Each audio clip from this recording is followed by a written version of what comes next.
यवतला झालेली दंगल गंभीर आहे आणि सरकार पुरस्कृत भूमिका याच्यामध्ये दिसली, हे दुर्दैव आहे। भाजपाच्या लोकप्रतिनिधींनी त्या ठिकाणी जाऊन जे भाषण केले ते भडकाऊ होते, धार्मिक होते आणि सामाजिक तेढ निर्माण करणारे होते। त्या भाषणांची तात्काळ चौकशी झाली पाहिजे। पडळकर असतील, जगताप असतील, यांना गृहमंत्री समज देणार आहेत की नाही? आणि हा कोणता पायंडा आहे?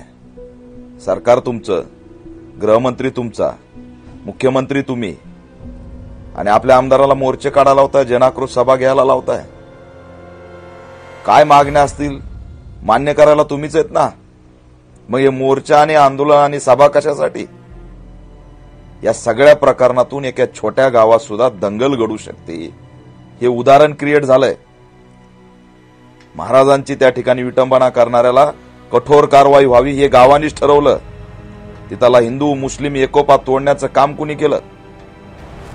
महाराष्ट्रातला हिंदू आणि मुस्लिम एकत्र राहतोय, त्याला विभाजन करण्याचं धोरण सरकार पुरस्कृत आहे असा आमचा थेट आरोप आहे। मुख्यमंत्र्यांनी, गृहमंत्र्यांनी त्यांच्याच पक्षाच्या लोकांना मोर्चे काढायला हवा।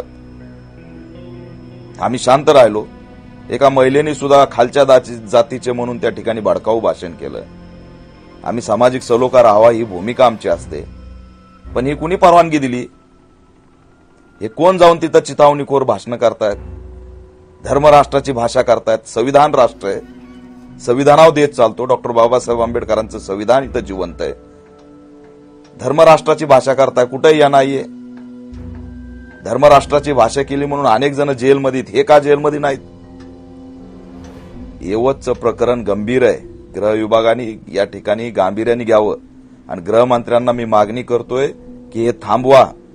तुमच्या पक्षाला मोर्चे काढायला लावू नका।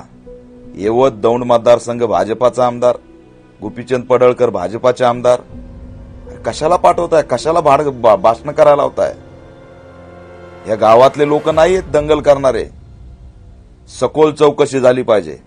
विटंबना करणाऱ्यापासून दंगल करणारे आणि दंगलीला खत पाणी घालणारे सगळ्यावर UAPA ऍक्ट अंतर्गत कारवाई झाली पाहिजे। आणि यात जर कठोर कारवाई नाही झाली तर महाराष्ट्रामध्ये गावात सुद्धा दंगली होऊ शकतात। हे जे उदाहरण क्रिएट झालंय हे अतिशय घातक जाईल। फडणवीस साहेब, माझी मागणी आहे की तात्काळ आपल्या पक्षाच्या वतीने जे सुरू असलेले सरकार पुरस्कृत जन आक्रोश मोर्चा आणि जन आक्रोश सभा थांबवा, यापुढे काढू नका।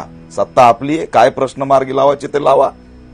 सत्ताधारी मोर्चे काढतात हे पहिल्यांदाच बघू लागलो आम्ही, आणि या मोर्चातून गरळ उकली जाते, या मोर्चातून मुस्लिम द्वेष पसरवला जातो।